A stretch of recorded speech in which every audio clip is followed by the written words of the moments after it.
Dia 13. As microcélulas. As dificuldades são imensas para os novos líderes que muitas vezes não sabem nem sequer conduzir um momento de louvor, ou mesmo o compartilhamento da palavra na reunião de célula. Por isso, muitas pessoas, mesmo maduras na fé, não se dispõem a liderar uma célula. Talvez as dificuldades sejam muitas, mas grande parte delas é facilmente resolvida quando aplicamos as microcélulas. Um facilitador de multiplicação.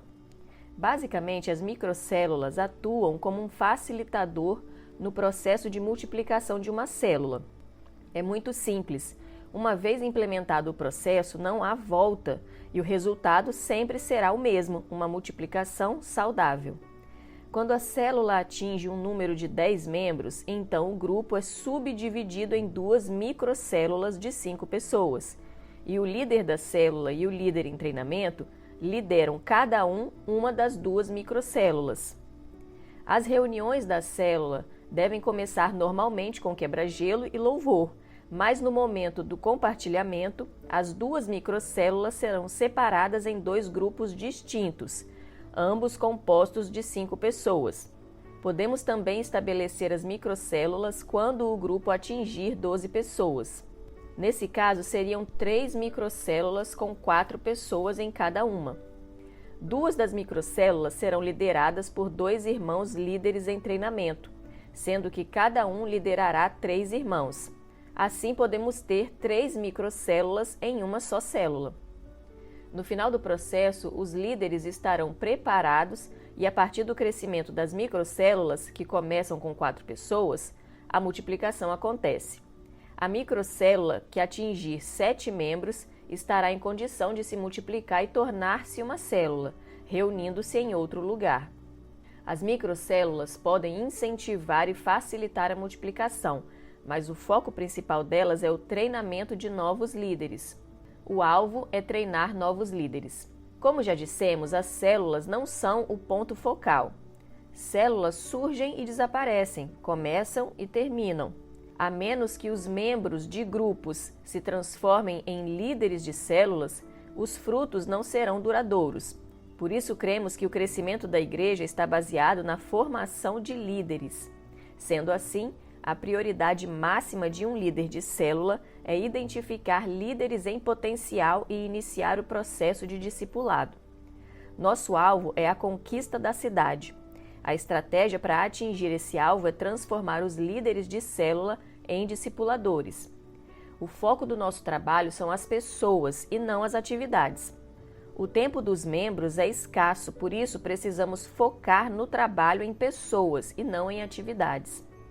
Alguns líderes se contentam em ter uma reunião de célula cheia, mas uma reunião cheia não atinge o alvo completamente. Se ali não houver um líder em treinamento, será uma célula fraca. Precisamos levar cada membro a se tornar um líder de célula. Além disso, precisamos mudar toda a mentalidade adquirida ao longo dos anos que passamos na escola. No treinamento escolar, formamos professores e não líderes. Líderes são treinados no relacionamento de discipulado no dia a dia. Liderar é muito mais que realizar tarefas na igreja. Quem é líder de verdade lidera pessoas. Um líder que realiza uma tarefa, mas não lidera ninguém, está totalmente fora do propósito da liderança. Não trabalhamos apenas com cargos, pelo contrário, temos encargos. Não ostentamos títulos, temos funções. Cada membro deve ser treinado para ser um ministro enviado para ministrar em sua casa, escola ou trabalho. Em nossa igreja, temos um trilho de treinamento de líderes de células. Esse treinamento é constituído pelo curso de maturidade e pelo CTL, mas, como já sabe, apenas treinamento não forma líderes. É preciso que o líder de célula já experiente se torne um discipulador de seus líderes em treinamento. Somente assim conseguiremos levantar novos líderes.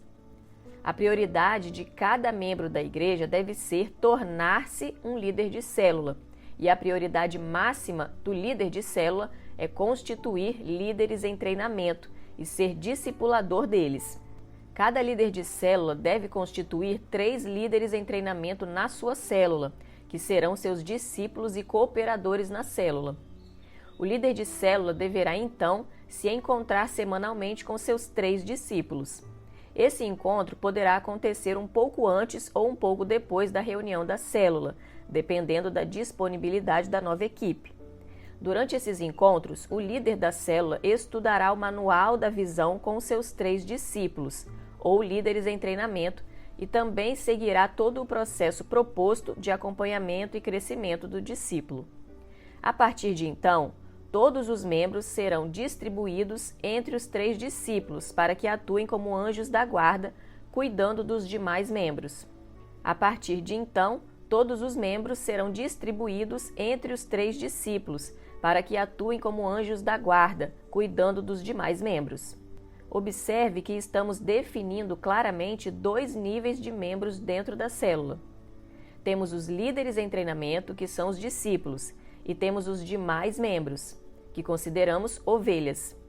Os líderes em treinamento são discípulos e, por isso, o líder da célula deve discipulá-los.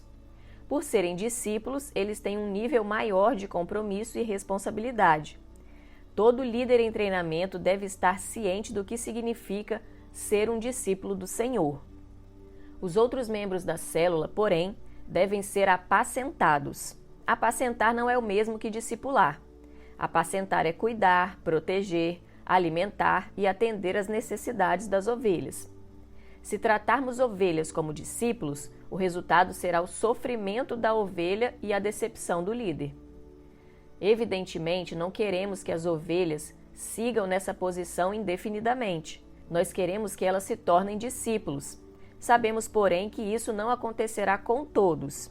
Sempre haverá alguém relutante em tomar a cruz. Todavia, nunca devemos desprezar esses irmãos, pois eles são ovelhas que nos foram confiadas e teremos de prestar contas diante de Deus por cada uma delas.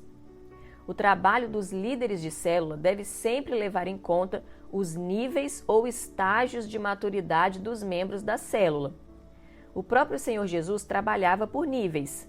Ele tinha as multidões, os 500, os 120, os 70, os 12 e, entre estes, Pedro, João e Tiago. Para cada nível corresponde uma intensidade de acompanhamento e compromisso. Cada líder precisa ter clareza desses níveis.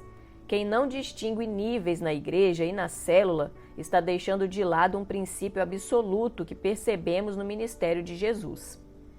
Quem não compõe a reunião da igreja? As reuniões das igrejas locais, em geral, se compõem de 4 grupos distintos de pessoas: o visitante, o frequentador assíduo, os membros e os discípulos. O visitante. Tais pessoas não fazem realmente parte da igreja. Como o próprio nome diz, o visitante é aquele que vai a 1 ou 2 reuniões porque está passando por ali ou é convidado por um dos membros da igreja. Esses, quando não fazem uma decisão por Cristo, em geral, não voltam mais. Em nossos relatórios das células, os visitantes são contados porque mostram a saúde daquele grupo. Uma célula saudável, assim como uma igreja, sempre terá visitantes.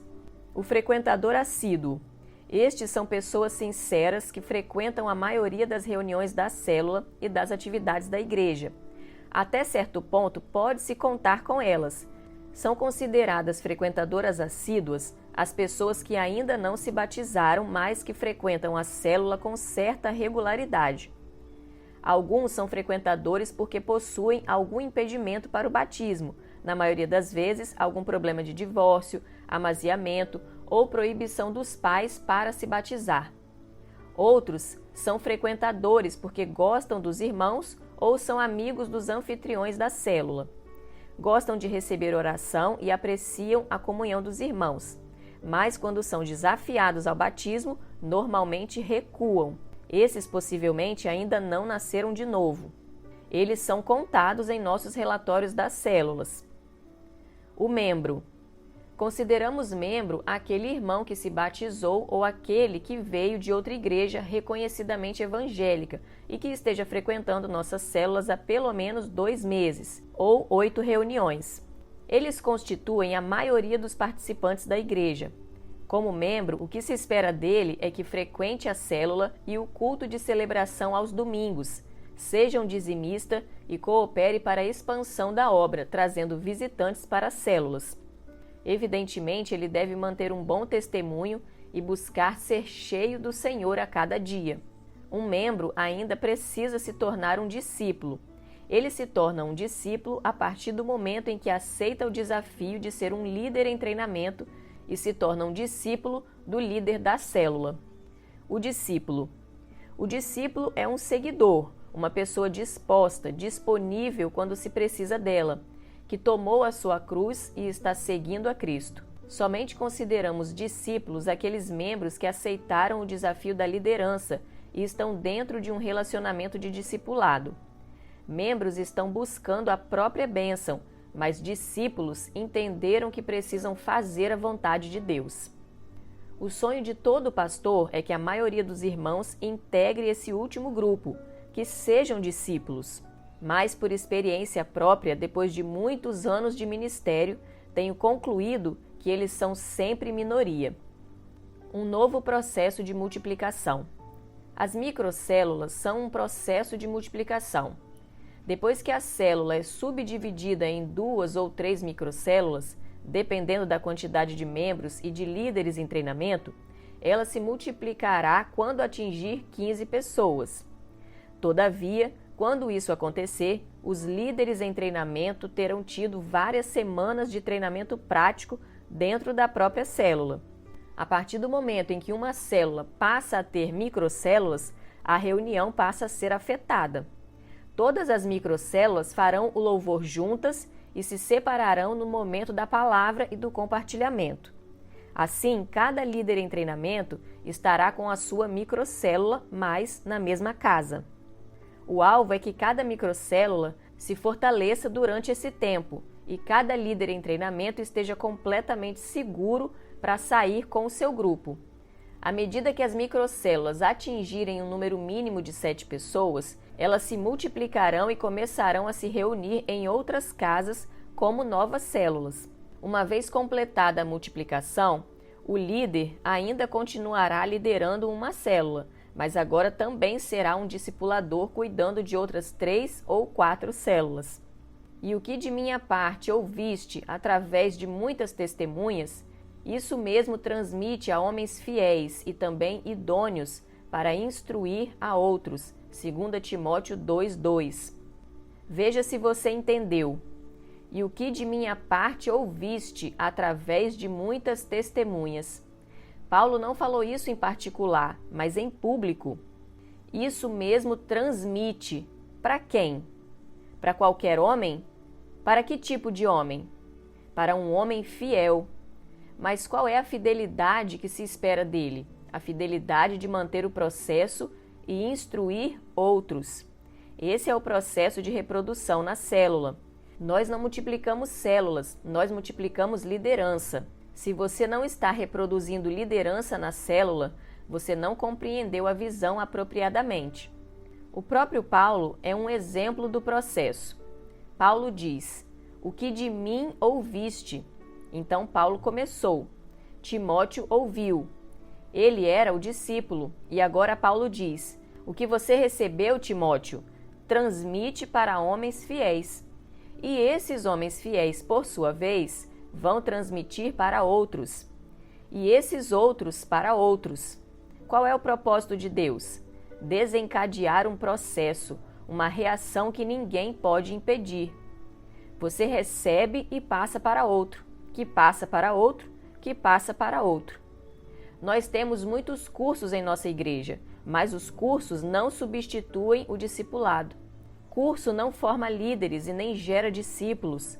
A única maneira de se tornar um líder é sendo treinado por outro líder. Se você não anda com um líder, você não se torna um líder. E se você não tem ninguém andando com você como discípulo, o processo reprodutivo da célula está interrompido. A célula pode até crescer, mas não se multiplicará. Não pense que o seu trabalho como líder é simplesmente mandar alunos para o curso de treinamento da igreja. Assim como evangelizar não é só mandar alguém para o encontro. Cada líder precisa perceber o espírito da obra de Deus e ter o encargo devido. A ordem de Jesus foi muito clara. Ide, portanto, fazei discípulos, ensinando-os a guardar todas as coisas que vos tenho ordenado. Mateus 28, 19 e 20. A ordem do Senhor foi para fazermos discípulos. Como é que os discipulamos? Ensinando-os a guardar. Ensinar a guardar não é ensinar usando curso de treinamento. Não é só ensinar de maneira teórica, é ensinar fazendo. Ensinar a guardar é você fazer junto. Você não vai só ensiná-lo a orar, vai orar junto com ele. Vai ensiná-lo a pregar, sim, mas vai pregar junto com ele. Isso é se reproduzir. Você, como líder, vai liderar junto com 2 ou 3 discípulos em treinamento, que vão compartilhando com você as atividades da célula. O avanço da obra hoje depende da sua seriedade como líder de célula. O seu principal encargo deve ser reproduzir-se como líder. O papel do discipulador de líderes. O discipulador precisa mudar a sua mentalidade de coletor de dados ou de supervisor para discipulador. Um supervisor apenas acompanha o trabalho de outros, se está sendo feito ou não. A função do discipulador, porém, é de um estrategista e não apenas um fornecedor de dados para o pastor. O discipulador deve ter a mentalidade de pensar a igreja estrategicamente. A estratégia para atingirmos os milhares é transformar todos os líderes de célula em discipuladores. Para isso, o foco do discipulador não deve ser o trabalho dos líderes, e sim a formação de outro discipulador. Muitos discipuladores se contentam com a multiplicação de suas células, mas logo perceberão que será necessário outro discipulador para acompanhar as novas células. Caso contrário, seu trabalho poderá se perder. Antes que isso aconteça, cada discipulador deve trabalhar para que os líderes que multiplicam suas células possam acompanhá-las também, tornando-se assim um discipulador de líderes. Todo membro de célula sabe o caminho que deve traçar para se tornar um líder. Assim também deve ser com o líder de célula. Ele deve saber com clareza o caminho para se tornar um discipulador. O que o discipulador deve fazer com seus líderes? Alargar a visão dos líderes para que desejem crescer. Fazer conhecidos os critérios para se tornar um discipulador. Estabelecer os critérios como um alvo para o líder. Estabelecer um tempo determinado para ele alcançar esse alvo. Deixar clara a responsabilidade de um discipulador. Reconhecer o trabalho do líder na célula. Desafiá-lo a acompanhar a célula que se multiplicar. O que o líder deve fazer para se tornar um discipulador? Levantar e treinar outro líder. Multiplicar sua célula. Ser aprovado no discipulado. Ser aprovado pelo pastor. Estar disposto a assumir as responsabilidades como discipulador. O sucesso de um bom discipulador está em alcançar o alvo, passar o seu DNA de discipulador. A tarefa do discipulador não é somente levantar líderes de célula, mas multiplicar novos discipuladores de líderes. Princípios utilizados por Jesus com os seus 12. Número 1. Antes de ter discípulos, ele tinha seguidores. Número 2. Seguiu a liderança do Pai na escolha dos seus 12 discípulos. Número 3. Ele selecionou os seus discípulos entre os seguidores que compunham a multidão. Número 4. Ele fez um convite pessoal aos seus discípulos para que o seguissem. Número 5. Apresentou-lhes a exigência do discipulado. Número 6. Trabalhou com uma meta estabelecida. Número 7. Ele treinou seus 12 discípulos. Número 8. Ele delegou responsabilidades a eles. Número 9. Deu-lhes instruções claras e objetivas sobre o que fazer. Número 10. Ele os supervisionou. Número 11. Fez correções nas áreas que mostravam necessidade de ajustes. Número 12. Comissionou-os a ser uma reprodução de sua vida e ministério.